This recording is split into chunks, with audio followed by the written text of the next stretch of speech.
Very beautiful evening to you. You're welcome to another exciting edition all for Sport Extraordinary on Atlantic Television Network. My name is Kingsley Mano. I'm very happy, of course, to be back here to bring you up to speed with the latest revolving around the beautiful world of for sports. We're going to take a look at, of course, the ongoing Nigerian Premier Basketball League, final eights down here in the city of Port Harcourt. We'll also take a look at, some of the EFL Cup games where Arsenal, of course, will be in action. Manchester City will also be in action tonight. Not also forgetting the Italian Serie A, where we'll also see some interesting fixtures tonight. Promises to be another exciting, package right here on Atlantic Television Network. We'll take a break. When we'll return, we'll unfold all that you need to know revolving around the beautiful world of sports. Stay with us, right back.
You're welcome back. Still Sport Extraordinary on Atlantic Television Network, and of course, it's time for me to bring you another exciting, of course, package right there. Joining me this evening to take a look at other interesting issues, some interesting issues in the beautiful world of sport is Airport Temple. Good evening to you, and welcome to the show. Yes, it's glad to be here today. All right, let's quickly take a look at basketball. Of course, it's been a huge one since Monday. Talking about the Nigerian basketball Final 8 down here in Port Harcourt. Defending champions River Super secured a decisive victory against Kano Pillars in the Nigerian Basketball League Final 8 in Port Harcourt. The Kingsmen defeated Kano Pillars 69-57, sealing their second win in the competition.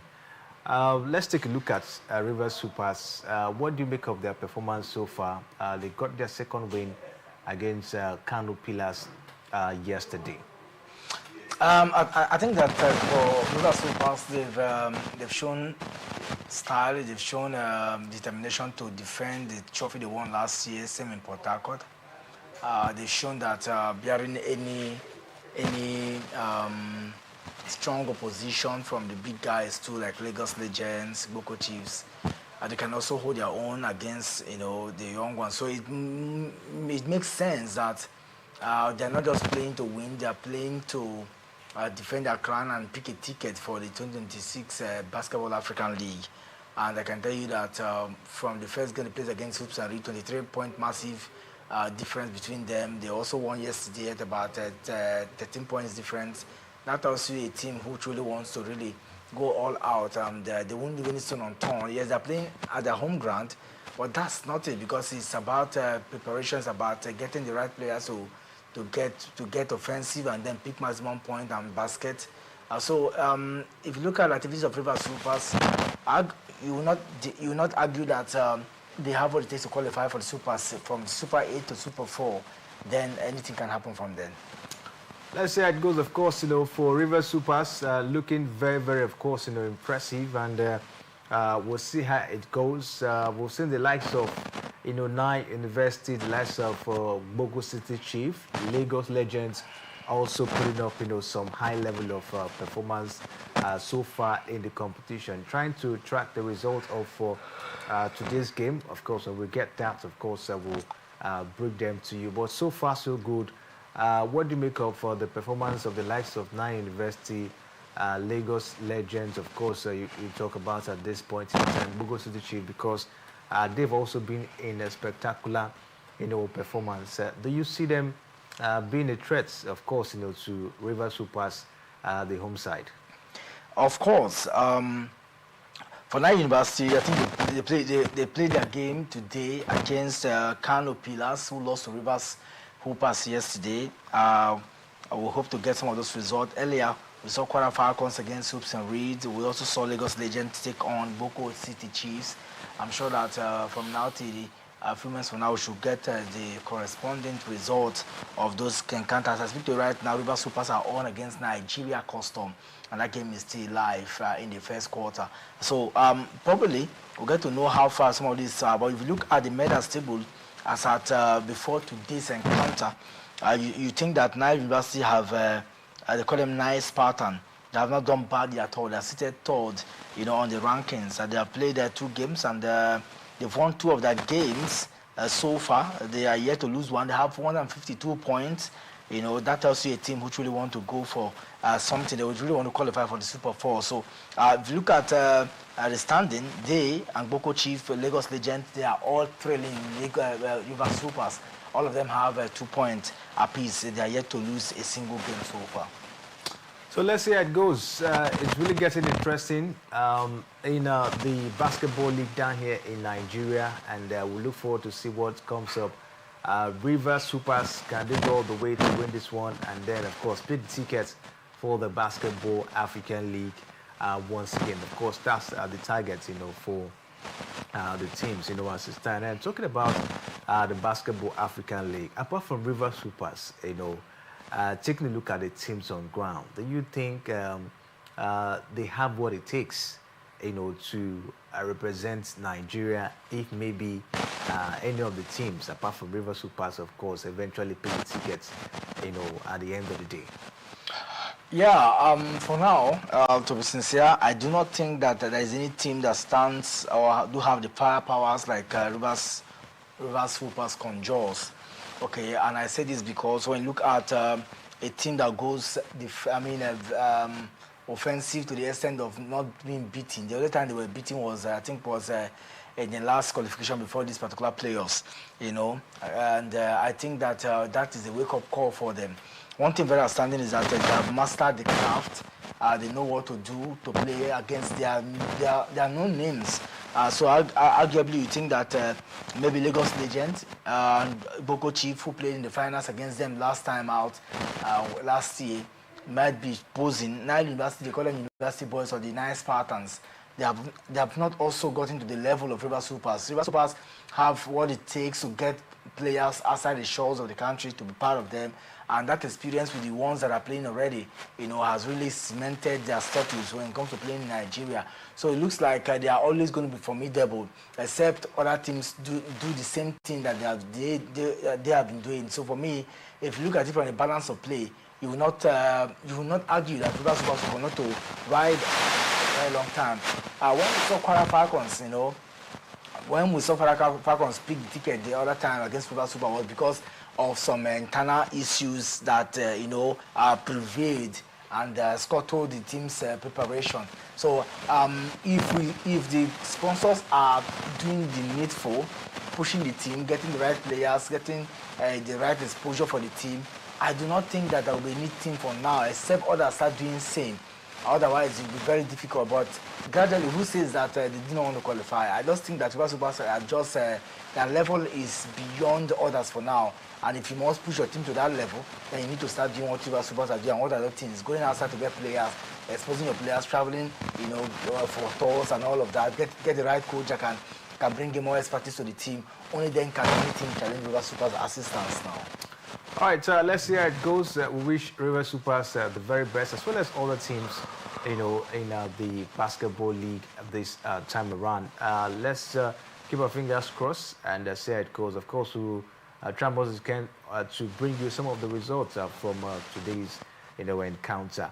But away from that, we understand that the president of the Sports Writers Association of Nigeria, Comrade Isaiah Benjamin, has commended SWAN chapters across the country for their successful Jumans and church prayers and the services ahead of the organization Diamond Jubilee, the 60th anniversary celebration. A statement signed by the Chairman, Media Publicity Committee, Chimeze Anaso, and Secretary Hem Badon Osa quoted the president as expressing delight with the way the chapters had come together to pray and seek God's guidance for the upcoming Jubilee. Comrade Benjamin noted that the association commitment to spiritual growth and development had been evident in the prompt and successful organization of the Jumans and church service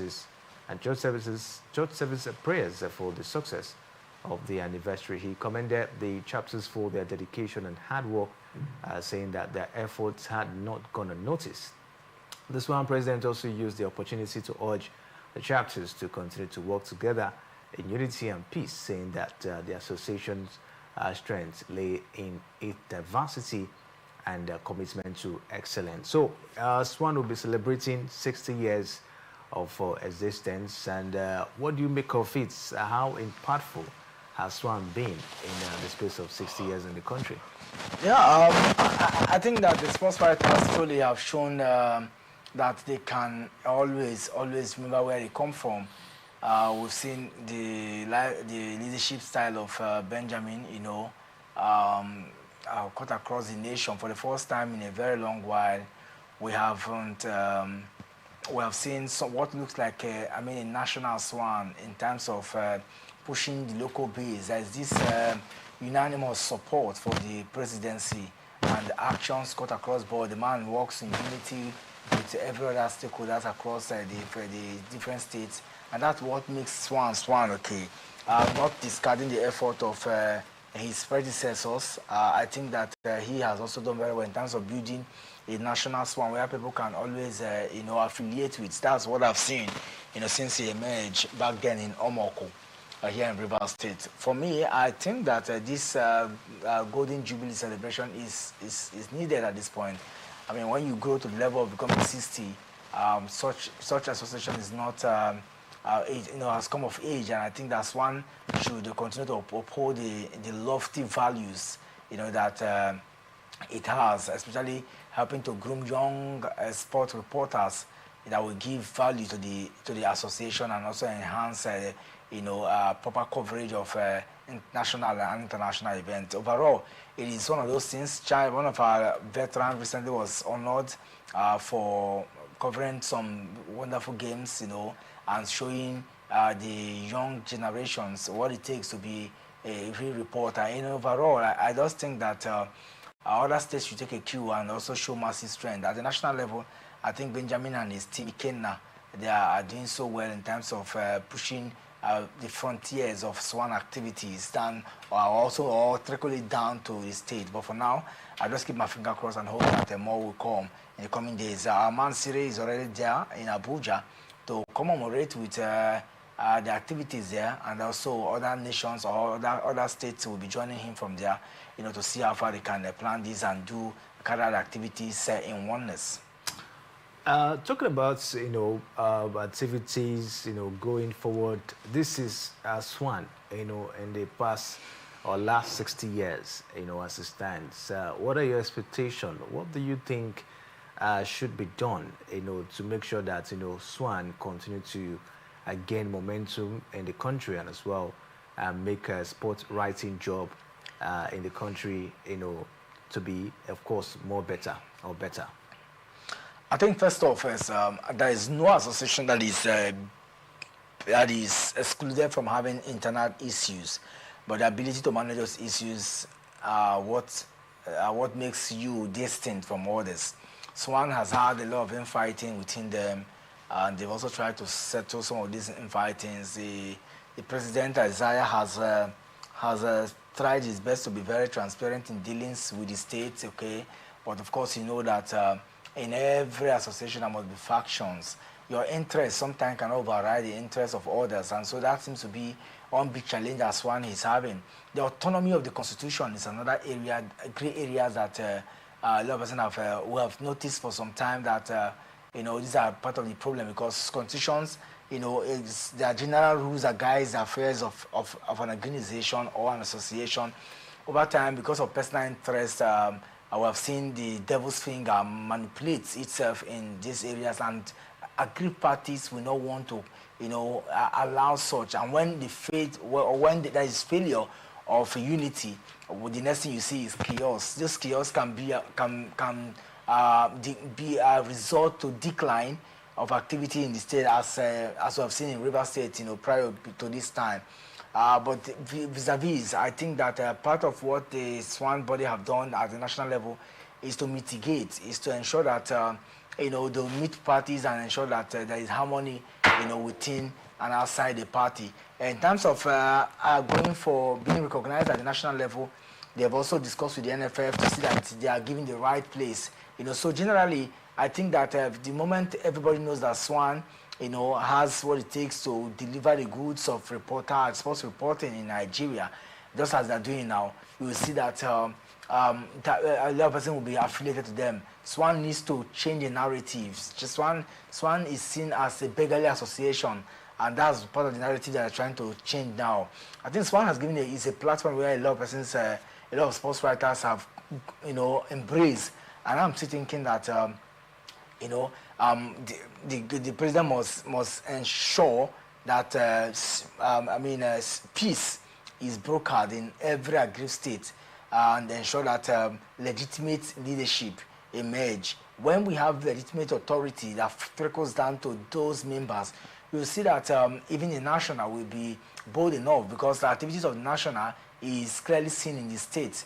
Okay, so part of the reason why I'm happy is because this 60th Golden Jubilee celebration will also enhance and bring out the spirit of SWAN, you know, here in Nigeria. and ensure that those who are practicing journalists can have a say, especially those sports journalists can have a say, and and be proud that they have an association like SWAN who can stand in, should anything happens to them or in course of their duty. All right, let's see how it goes. Very, very huge one, and we hope that after this celebration, teams, of course, will be put together, going forward in the SWAN body. Let's, of course, stay away from that a bit as we'll take a look at, some interesting issue coming from female football down here in Nigeria, as women's football in Nigeria is set for one of its most intense and unforgiving seasons. Unforgiving seasons, yet as the Nigerian Women Football League concluded its 2025 Annual General Assembly in Port Harcourt with a landmark decision that has already sparked shockwaves across the domestic football scene. In a bold move aimed at raising competitive standards and strengthening the league structure, the Nigerian Women Football League confirmed that the 2025 and 2026 Premiership season will witness 6 teams be negated, the highest ever in a single season. This unprecedented format has thrown clubs into high alerts, knowing that the margin for error has narrowed drastically. And the season will officially kick off on November 26, 2025 and run until April 22nd, 2026. Teams will play teams will play 4 match weeks before going on a brief Christmas break, returning action on January 7, 2026, with 20 clubs in the top flights divided into 2 groups. Every fixture will carry extra weight as club battle not just for glory but for survival this time around. So 20 clubs this time in the Nigerian Women Football League, and as well we hear that 6 teams will be relegated at the end of the season. What do you make of this new formats in the Nigerian Women Football League? Yeah, it's an abridged format. I think the draws are out now, so we know the date that we play, 26th of next month. The first game of the Nigerian Women Football League will come alive, and we cannot wait because it's long overdue. And I think that some of the issues that have been discussed in the annual general meeting that is ongoing in Port Harcourt, we'll get to know more. But today we saw Aisha Falode, formally declared the AGM open. And I think it's a lovely time to get to see stakeholders across the nation converge in Port Harcourt to deliberate a way forward for the Nigerian Premier League. We saw some lovely actions and saw some lovely appreciating across board the last season. But the board of Nkechi Obi needs to be activated, needs to be strengthened, and how they go about it, we'll get to see at the end of the AGM. But one thing very outstanding is that they had decisions to relegate 6 teams. Is that you have 20 teams, so when you relegate 16, you have 14 teams, and then you have to wait for the League 2 to also bring in their teams via their playoffs. But I'm sure they know best how to go about it. But for me, I would have thought that they can still work on it, but maybe just to give other teams, aspiring hopes. But regardless of how they want to go about it, I think that the 16 is just too much for relegation. Maybe they would have done it 2-2, 4 would have been best, but they know how best. They know how best this can be achieved, and that's why it will be very stiff. This season won't be like the last season where you just play. You have to be out of game, because any game at all you lose can take you downward spiral. So I keep my finger crossed of seeing how far they can roll. But for me, I still know that some of their standing teams, will live up to expectation, except for those who are just merely on the pitch. But Osun United, Ekiti United, newcomers like some of the guys Ayahu doing that, those teams. Well, keep our finger crossed to see how far. But I tell you, it will be a very strong challenge for every team that qualified to play in the Nigerian Women Football League this season. Strong challenge, of course, it will be, and we'll see how it goes. We understand that in line with the league's development goals, two teams will earn a promotion from the Nigerian Women Football League Championship. While 2 will drop into the Nationwide League. However, the headline decision remains the dramatic relegation of 6 teams, a move intended to refine define league competitiveness and elevate the standard on and off the pitch. So you think the 16 being the 16, being relegated, you think, of course, it will further strengthen the level of competitiveness in the league? I don't think so. I don't think so. I think that you are taking three teams. That's the idea. Three teams from Group A, three teams from Group B, for them to be relegated, and then you get to bring another 16 because 16s will go in for the Super 6 playoffs, and then they'll be promoted. I don't think that would be proper. Yes, we are testing the 20-team setup for the first time via an abridged league, and that would have given more time. You practice some of these things when you play a full-fledged league.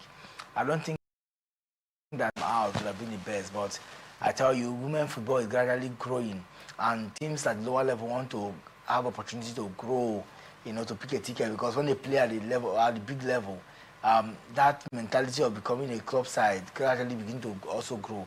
And you see that the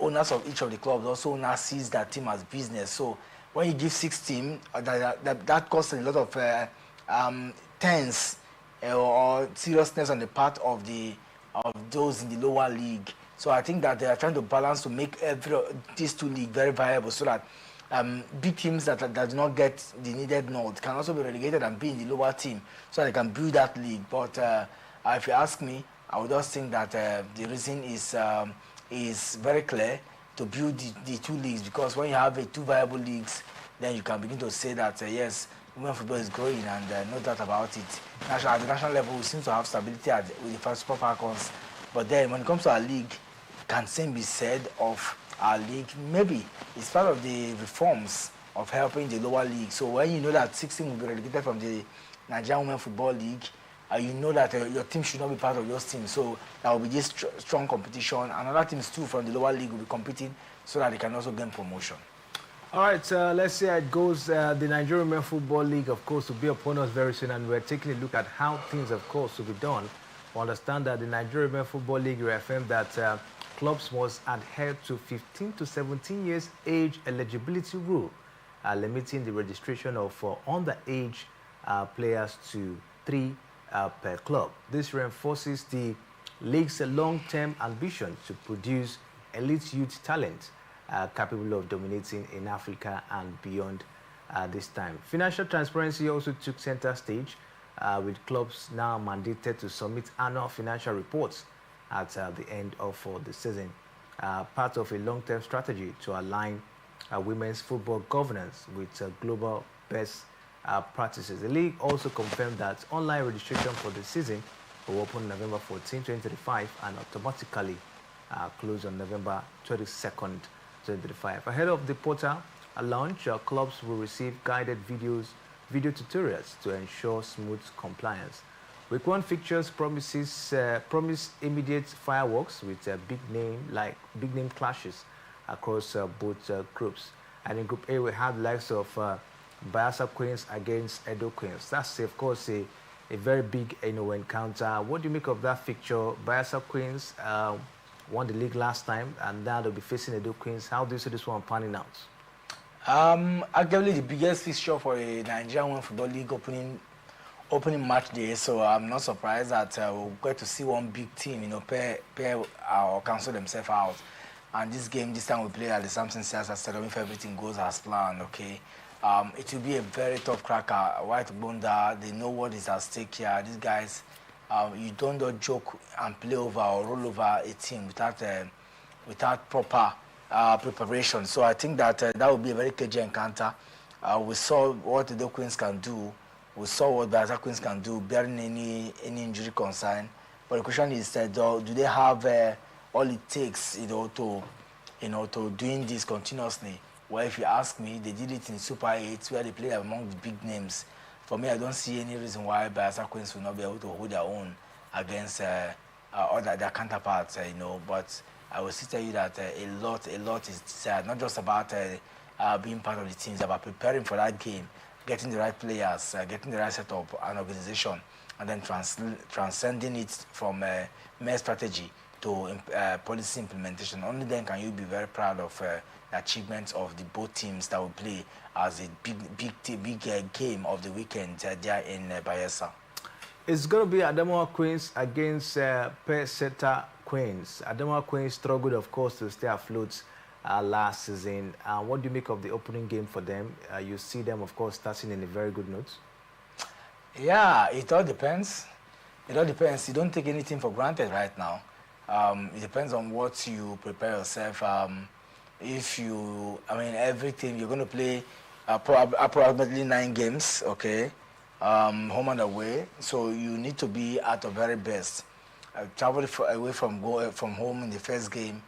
You need to be, I mean, especially when you're playing the teams that are coming from the lower league. They are yet to test, you know, the experience of the Nigerian Women Football League. So teams like River Supers and others have to be very careful to, you know, play against them in the first game, because the first game has a way of electrifying you. If you lose your first game, yes, it's a marathon. It's not a cup competition where you are hosted out. But your confidence that you bask in your first game when you win, you know, tells a lot of story about your determination for the new season. Let's see how it goes, of course, for Adamawa Queens. We understand Heartland Queens will also be national against Ekiti Queens. We'll see Nigeria Twos against Ibom Angels. Ibom Angels, of course, you know, they picked up, you know, they picked up late last season, and of course, were able to stay afloat this time around. Being managed by one of the best, of course, what it has to do with female football, talking about Edwin Okon. Do you see Ibom Angels, of course, putting up another impressive, you know, performance this season? Edwin Okon, yes, really has done a lot of good job. Okay, brought them from relegation, kept them at the top of the league. Yeah, I think that if part of the investment of the new Akwa Ibom state government would be to support the team to glory. If what we saw from Edwin Okon is anything to go by, then this season teams should start warming up, because the Ibom ladies we're not leaving anything to chance. They want to challenge, and they also go for players too. So, like I said, if you want to do very well, get the best of the players in the league and change the narrative of your team. If you have the best players across board, spend money to get them, give them a good contract, I tell you, they will come. And that's the problem. But how many teams have the money to spend? That seems to be why there is disparity in terms of efforts of teams like River Supers, Edo Queens, Bayelsa Queens, and just mention them. So I think that if Ibom Angels want to do very well, then this is time to start scouting for players across board. Don't just be hoping on academy, because the players that plays already, they are experienced and they'll know what to do when it matters so much. Let's see how it goes. It's also going to be Catsmore Ladies against Rivers Angels. Let's talk about Rivers Angels.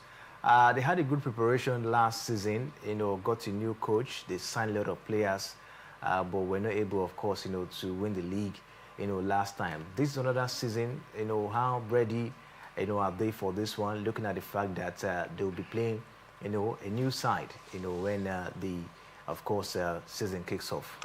Yeah, I haven't heard much about Rivers Angels since the end of the Nigerian Women Football League, but we're just hopeful that when the season gets started, they too will be prepared. They know what is at stake. They know that they missed out on that margin, and not to the.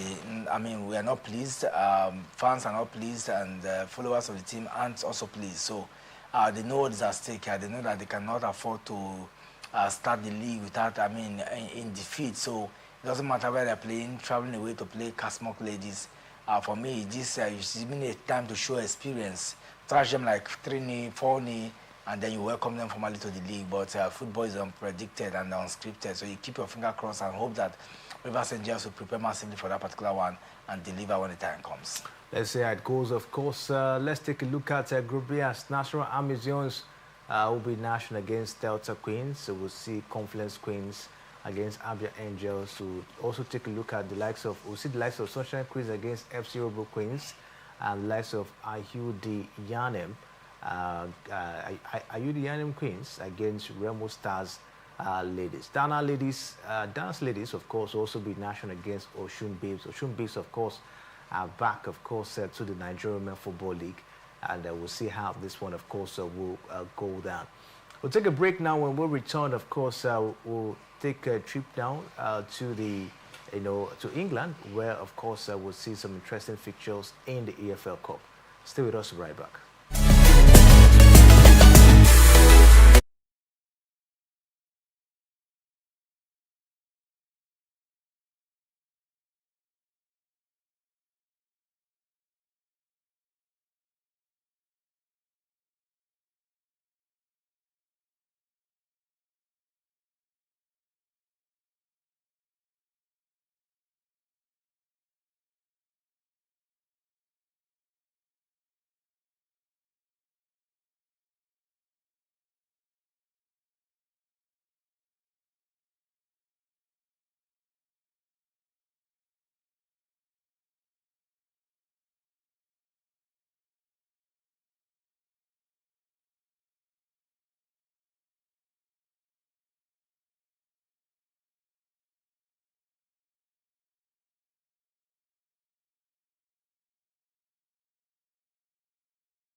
Yeah, welcome back, Steve Sport Extraordinary on Atlantic Television Network, and of course, we're bringing you the latest revolving around the beautiful world of sports. Time to talk club football as we take a look at, of course, the EFL Cup fixtures tonight.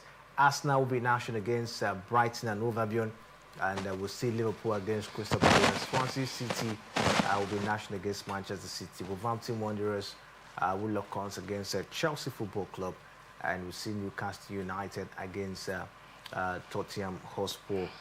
Let's take a look at these fixtures. It's going to be Arsenal against Brighton and Hove Albion. Brighton, they've been very impressive. I think they had about 5-game winning streak before they lost to Manchester United over the weekend. Arsenal as well, they've also been very formidable. Won their last game over the weekend against Crystal Palace. How do you see this one, panning out? In the last, I think, 4 meetings, Brighton, they've not been able, of course, to get a win. Against Arsenal, they've drawn 2, and I think lost 2 or 4 those games. How do you see this one panning out tonight between Arsenal and Brighton? It won't be an easy one at all. Even if Arsenal, on paper, looks advantageous to getting this one done, I think that it will be a very tough call for them in terms of it's a core competition, so their priorities must be well,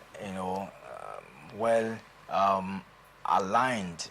Are they targeting the English Premier League? That seems to be the obvious, but I think that they have to play. From what I've seen, Mikel Arteta is doing, every player, every game to them is it's important because they need to go far. They need to win trophies if they must continue. Arsenal have really expended, so much in building a team in the last 4 years, and I think that when you play against a team like a team like Crystal Palace, a team like Brighton and Hove Albion, you need to be at the very best, okay, to getting something from them. So tonight, it may just be another one. Brighton and Hove Albion, yes, in cup competition have not gotten anything against Arsenal, but that's notwithstanding. It takes just one night to change the narrative. I don't know how far Arsenal can go on with the injured players like Saliba, and Martinelli, but then they still have other players that can hit up and get maximum point. What matters is win tonight and you qualify. All right, let's see how it goes for Arsenal Football Club. A very, very formidable team this season in the English Premier League. They'll be in action tonight against Brighton and Hove Albion, who lost over the weekend against a resurgent Manchester United, side. So it promises to be another interesting cracker to watch out for. Can Arsenal, of course, get through and continue the impressive run so far this season? There's also going to be Liverpool against Crystal Palace as well this evening. Liverpool, they've not been impressive. I think over the weekend they lost to Brentford. They've, of course, not been able to win in their last 4 games in the league. How do you see this one, of course, panning out? Crystal Palace, a very stubborn side. Arsenal, of course, have to rally around to see how they can get just a goal to, of course, get to 3 points over the weekend. With this shaky Liverpool team, you think they can get the best against Crystal Palace tonight? Regardless of the shaky nature of Liverpool, you cannot rule them out entirely in terms of pushing beyond bars. Okay, no 2 games are alike, so I just hope that they themselves they are learning their lessons. I'm not sure they would have believed that they would go a few games unbeaten as we have seen so far. That also that no team in the English Premier League should be taken for granted. The moment you do that, you are already losing grip of the title. But this is a cup competition, and Liverpool have shown that when it comes to cup competition, they can also hold their own. But then against a side like you said, Crystal Palace, who lost last week, who don't want to lose again this week, that seems to be like the challenge. But let's see. And the slot knows that he cannot afford to lose tonight game, no matter how. I'll get the best of players that will deliver the goods. The problem has been defensive. I mean, they hit them on the ball and then they lose concentration in the final third. In the defense, and that seems to be a problem because set pieces are becoming a challenge for them. Virgil van Dijk making a whole lot of mistake and all that, and then the attackers also not living not to expectation. Maybe a lot of person saw at some point they saw it coming that there will be a time when Liverpool will struggle in terms of because of the number of players. Sometimes the formation is not working when you put Weeds, you put KTK, and then you put it's not working, you know. So he needs to look at the formation setup and see how far, because he needs the girls to come in so that even if you concede, you can see balance. But unfortunately, it's not coming as we have seen so far. All right, let's see how it goes for Liverpool tonight against Crystal Palace. Can they get the job done? We'll keep our fingers crossed. Arsenal getting it right in about 4 games in the league. Swansea City, of course, will be national against Manchester City, and that should be a roller coaster ride to see on paper for Manchester City. Wolverhampton Wanderers will also be national against Chelsea. Chelsea, they lost over the weekend against Sunderland, and it was a surprising one, of course, to so many of their fans. What do you make of it? Can Chelsea, of course, get the best in against a stubborn Wolverhampton Wanderers side tonight? Chelsea themselves, I think I listened to Enzo Maresca yesterday. He talked a lot, and I think that Chelsea will want to have their pound of flesh against that side. It doesn't matter whether they're playing at home or not. It's a cup competition. But like I said, Carabao Cup have shown that there's no respect for the big teams. You go out with your plan, and then sometimes you see a different on the field of play. So for Chelsea, they know that they cannot afford to lose again after they lost over the weekend at home in front of their fans. I mean, a lot of backlash is already popping out, towards them. So the best is get the players right. The same thing happening to Liverpool is almost the same thing that is happening to Chelsea. You have a flood of players, yet you are unable to, put them in. Chelsea cannot shoot in, get good throws that result to goals. The way we saw Chelsea play at the FIFA Club World Cup isn't the same Chelsea. Maybe they're missing the likes of Cole Palmer, yes, or the effort, but the players are still on. So you ask yourself, where is the missing link? Well, we'll just keep our finger crossed on that one. One thing I know for sure is that Chelsea will struggle so hard today to get at least a win. You don't forget that if you lose this game at this stage of the competition, you are out of it already, and every team will want to get going. But then the Minnows have shown that, come on, we have what it takes to fight. Newcastle United, Crystal Palace, they are a key example of what transpired last season, and so no team want to take a chance of what will happen next. All right, let's see how it goes tonight. We also see some games in the Italian Serie A as Como, of course, will lock horns against Verona. That game is already on. Como leading by 1-0.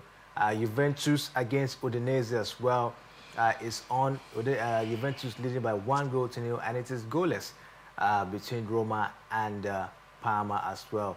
Bologna and Torino will also be in action, as we'll see Genoa against Cremonese as well. Inter Milan will also lock horns against Fiorentina tonight. So it promises to be an exciting one in club football. We'll call it a wrap at this point in time, but we can't go without telling you who our sport extraordinaire is. No other than Elizabeth Oyanacho. Of course, she made history by clinching a bronze medal at the ongoing World Taekwondo Championship in China, taking Nigerian Taekwondo back, of course, to the world podium after 20 years. Impressive one, of course, for Elizabeth Oyanacho down there. You can go down to our different social media handle, Facebook, X, YouTube, Instagram. Of course, the conversation continues right there. Special thanks to Temple for doing justice on the show today, and special thanks, of course, to you who actually stayed glued to your TV sets to follow everything, of course, we actually discuss right